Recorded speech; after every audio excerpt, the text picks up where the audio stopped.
Hello everyone, I'm Christopher, and in this video series we will be learning how to build an amazing to-do application using Vue.js, local storage, and the to-do MVC template, which we can download from this website.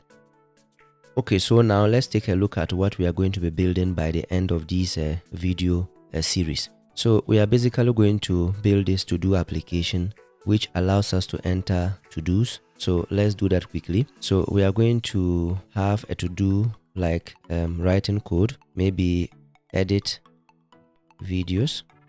We maybe might also want to upload. So let's upload pics. Let's also type letters. So type letter. So let's leave it like this. If we look at each to-do, we have a checkbox on the left hand side, and then also on the right hand side we have a delete button here. So to mark this to-do item as a completed to-do, all what we need to do is to click on the checkbox on the left hand side, which crosses out the to-do, meaning that the to-do has been completed.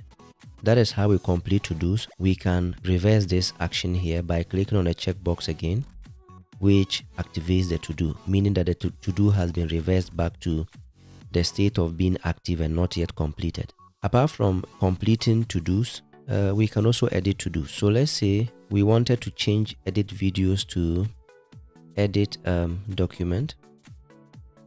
So after entering the right text, we just hit enter key, and we can see that our to-do has been edited to read edit document. So that is how to edit a to-do, and we spoke about this button here, which will end up deleting the specific to-do that the button is related to. So when we click on this button here, we can see that our to-do item has been deleted. Now, apart from these actions here where we enter to-dos, we can mark to-dos as completed, we can delete to-dos.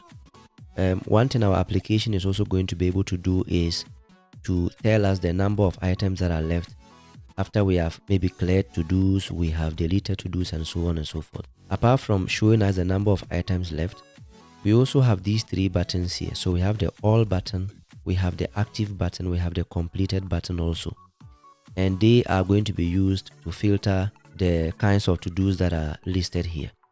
So currently we can see that our all button is active, and that is why we are seeing both the completed to-dos and then the active to-dos.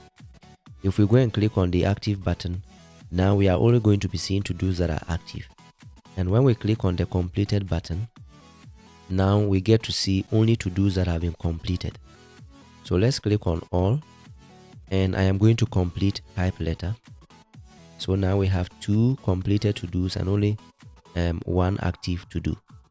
So we have this button here which we can use to clear all completed to-dos. So we click on it, and we can see that all our to-dos that have been completed are now gone.